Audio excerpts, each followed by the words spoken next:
baca Alkitab, ibadah. Kenapa Tuhan tidak tolong? Penderitaan adalah pelajaran yang harus kita pelajari, guru yang harus kita taati. Karena justru di balik penderitaan kita, kita banyak menikmati pelajaran-pelajaran indah. Di balik penderitaan kita, kita menjadi semakin dewasa. Di balik penderitaan kita, kita menjadi orang-orang yang berhikmat.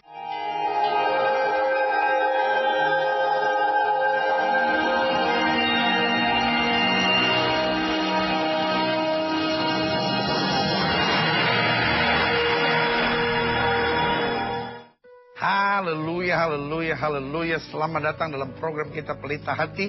Biarlah hati kita diterangi sehingga kita dapat melihat hal-hal yang indah, hal-hal yang baik, hal-hal yang penuh damai sejahtera dalam hidup kita. Masih di stasiun kebanggaan kita, ANTV. Bersama dengan saya Gilbert Lumoindong. Dan saudara yang kasih dalam Tuhan, saya percaya hari ini kita akan menerima sesuatu yang luar biasa. Karena begini, jika seorang sudah menjadi manajer, artinya pekerjaannya oke. Dia juga terlibat aktif di gereja sebagai pemimpin paduan suara. Rasanya segala sesuatunya harusnya indah. Karena secara ekonomi oke, secara rohani oke, ya kan? Tetapi apa yang terjadi? Tiba-tiba seperti petir menyambar di siang bolong. Dia menerima stroke. Itulah kesaksian dari saudara Didin Setiawan ini. Saudaraku yang kasih dalam Tuhan, itu seperti langit runtuh. Kenapa? Karena pertanyaannya cuma sederhana. Adilkah Tuhan? Saya sudah melakukan yang terbaik. Saya sudah berjuang. Saya sudah berusaha hidup baik. Saya sudah terlibat dalam pelayanan gereja. Kenapa Tuhan izinkan ini terjadi? Saudaraku yang kasih dalam Tuhan, Alkitab berkata dalam 2 Tesalonika 1 ayat yang kelima, satu bukti tentang adilnya penghakiman Allah yang menyatakan bahwa kamu layak menjadi warga kerajaan Allah. Kamu yang sekarang, perhatikan baik, menderita karena kerajaan itu. Nah, saudaraku yang kasih dalam Tuhan, penderitaan bukan musuh, tetapi penderitaan seringkali justru guru. Penderitaan bukan musuh, tapi seringkali justru penderitaan adalah pelajaran yang harus kita pelajari, guru yang harus kita taati. Karena justru di balik penderitaan kita, kita banyak menikmati pelajaran-pelajaran indah. Di balik penderitaan kita, kita menjadi semakin dewasa. Di balik penderitaan kita, kita menjadi orang-orang yang berhikmat. Saudaraku yang kekasih dalam Tuhan, kalau kita bicara tentang Allah itu adil, banyak orang bilang Allah tidak adil. Saya miskin, kenapa ada orang yang dilahirkan kaya? Saya jelek, kenapa ada orang yang dilahirkan cantik? Saya cacat, kenapa ada orang yang dilahirkan sempurna? Allah tidak adil. Maksud saudara adil itu apa? Semua muka tampang sama, nasib sama, iya kan? Gaya sama. Saudara bisa bayangin nggak kalau semua orang mukanya sama, iya kan? Lalu wajahnya sama, gayanya sama, betapa membosankan hidup ini. Karena itu kalau kita bicara keadilan Tuhan, yang pertama, keadilan Allah tidak dapat diukur oleh keterbatasan manusia. Kita terbatas. Siapa kita sampai kita mau menghakimi Allah dan berkata Allah tidak adil? Justru dalam keterbatasan kita, biarlah kita mensyukuri perbedaan bukanlah bukti ketidakadilan, tapi perbedaan adalah bukti kekayaan, hikmat, kemuliaan Tuhan yang luar biasa, yang manusia tidak pahami, tetapi yang Allah kerjakan bagi kebahagiaan manusia. Yang kedua, ingat keadaan Allah harus diterima dengan kebesaran hati. Nggak bisa kita terima keadaan Allah dengan kepicikan jiwa. Nggak bisa kita terima keadilan Allah dengan pemberontakan hati. Justru kita bisa menerima keadilan Allah dalam kuasa kemuliaannya. Haleluya. Dan yang ketiga, Allah kita adil, sehingga kesadaran bahwa Allah kita itu adil membuat kita kuat, membuat kita bersemangat, membuat kita beriman, membuat kita selalu hidup dalam damai sejahtera. Saudaraku, hidup memang kadang kala keras, tapi jangan pernah mempersoalkan keadaan Allah. Allah selalu adil. Allah tahu yang terbaik. Justru yang banyak tidak mengerti adalah manusia. Kalau kita tidak mengerti, jangan berontak. Justru kalau kita tidak mengerti, datang mendekat kepada Tuhan. Dan kita akan melihat segala keadilannya yang luar biasa. Kita akan ikuti cerita kehidupan selanjutnya dari Bapak Didin Setiawan ini, yang seorang manajer, tetapi juga kemudian melayani Tuhan. Tapi kemudian menghadapi cobaan hidup yang sangat berat ini, tetapi kemudian juga melihat pertolongan Tuhan. Saudara, ikuti kesaksian ini. Salam, nama saya Didin Setiawan. Istri saya Mariana Sylvia. Kami sudah menikah selama 30 tahun dan sampai sekarang dikaruniai 4 orang anak. Dulu saya bekerja di perusahaan metal manufacturing. Posisi saya sebagai factory manager. Kegiatan saya mengatur produksi, mengatur orang, mengatur mesin. Selain itu, saya juga punya hobi olahraga, yaitu sepak bola, dan juga seni. Saya suka menyanyi, ya. Bahkan saya aktif di gereja. Saya menjadi pemimpin choir di gereja. Anggota choir ada kira-kira 40 orang. Saya bersuka tidak bisa melayani Tuhan. Akhir Januari tahun 2013, tepat tanggal 25 Januari, saya mengalami musibah. Tuhan izinkan musibah. Yang saya alami itu saya terkena stroke. Mungkin karena saya lebih sensitif, karena saya sakit depresi terlalu mendalam, sehingga apapun yang mereka sampaikan, nasihat apapun dari Alkitab, saya tahu dari nasihat itu, tapi saya tidak tersentuh hati saya mendapat ungkapan dari mereka.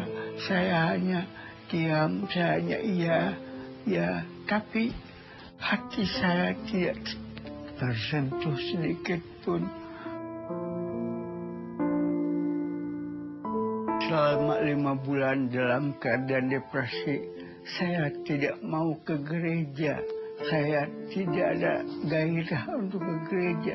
Saya protes keras kepada Tuhan. Saya tidak mau mendengarkan nasihat orang-orang. Saya marah, tapi marahan saya tidak jelas.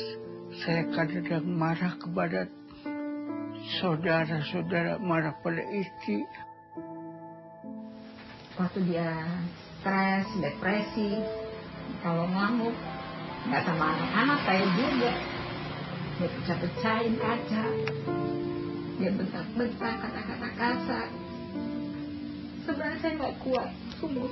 Tapi saya bersyukur saya punya Tuhan yang dahsyat. Saya punya Tuhan Yesus yang hidup. Dia bilang, aku menyertaimu hingga akhir zaman. Dan aku bersyukur kepada Roh Kudus memberi aku kekuatan. Kalau aku nggak punya kasih Kristus, mungkin aku nggak kuat.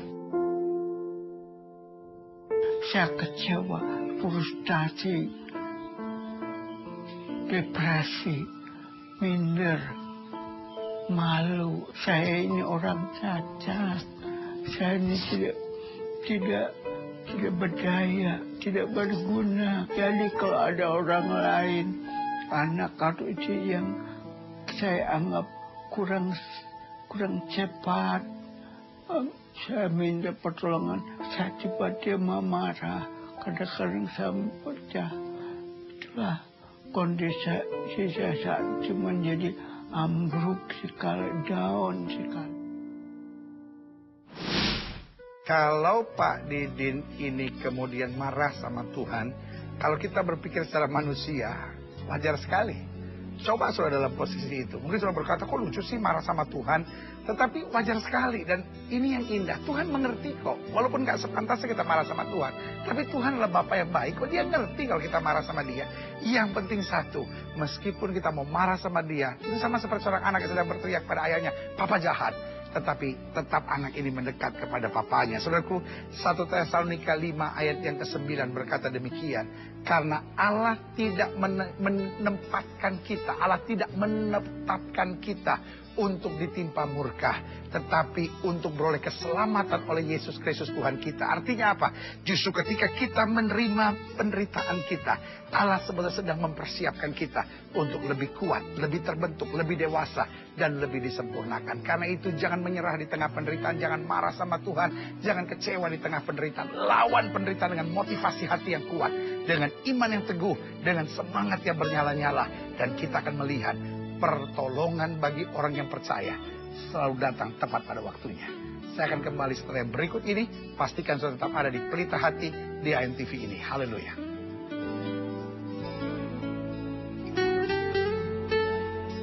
Haleluya, haleluya. Saudara yang kasih dalam Tuhan, masih dalam program Pelita Hati, biarlah hati kita berbicara.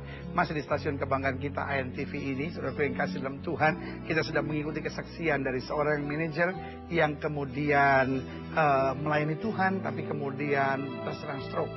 Dan kemudian dia marah sama Tuhan, dia kecewa sama Tuhan. Dan dalam batinnya dia berontak kepada Tuhan. Dia nggak mau terima, dia nggak mau ke gereja. Lalu kemudian orang gereja pun datang, hamba Tuhan mau doakan. Dia pun berusaha untuk menolaknya. Saudaraku yang kekasih dalam Tuhan. Tetapi selalu saya bilang, Tuhan selalu punya cara. Saya ulangi sekali lagi, Tuhan selalu punya cara. Saya ulangi sekali lagi, Tuhan selalu punya cara.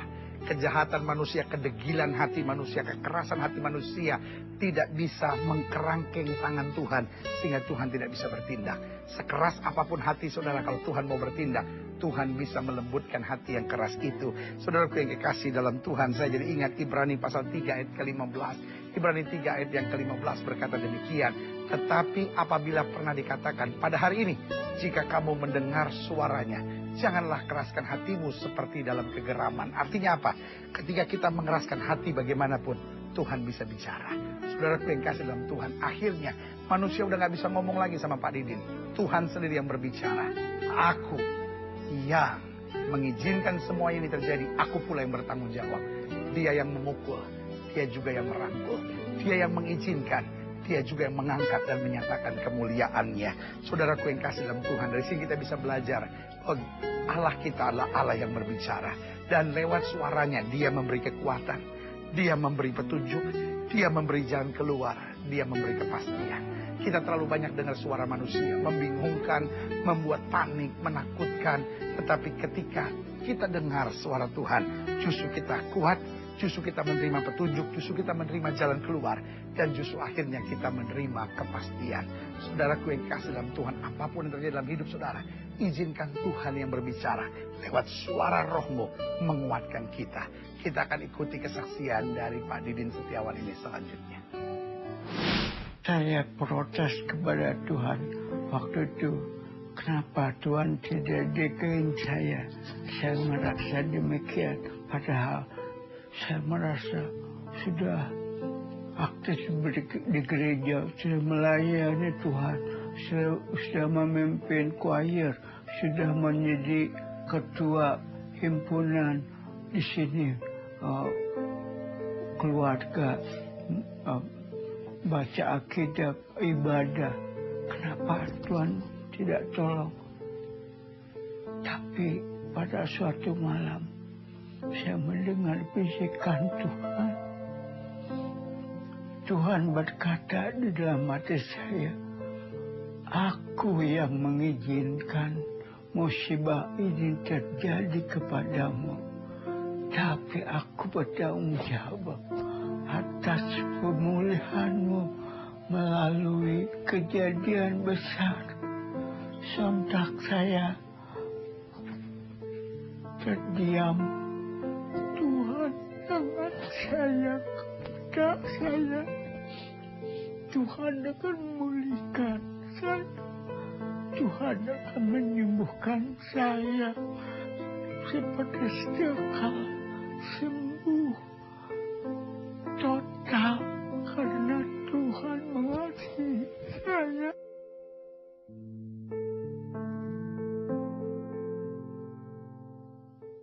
Sore hari mendengarkan radio dan narasumber seorang ibu namanya Ibu Kristi Damayanti. Ibu Kristi ini saya dengarkan dia juga penderita sama seperti saya. Sakit karena sakit stroke. Lalu saya memberanikan diri meminta nomor HP Ibu Kristi dan terjadilah komunikasi SMS panjang. Akhirnya kami saling janjian untuk ketemu. Saya bilang kepada Bu Kristi, Ibu, saya iri melihat Ibu sakit lebih parah dari saya, tapi bisa bangkit. Saya ingin belajar dari Ibu bagaimana caranya saya bangkit. Ibu Kristi bilang kepada saya, tulis saja apa yang saya dapatkan ya tentang kejadian pengalaman, tulis saya di komputer, lalu tulis itu ke internet. Itu yang Ibu Kesi lakukan. Saya sudah menulis 10 artikel sampai hari ini. Betapa saya senang ada banyak sahabat-sahabat baru, sehingga hidup saya menjadi bergairah, lebih tenang, lebih bersemangat.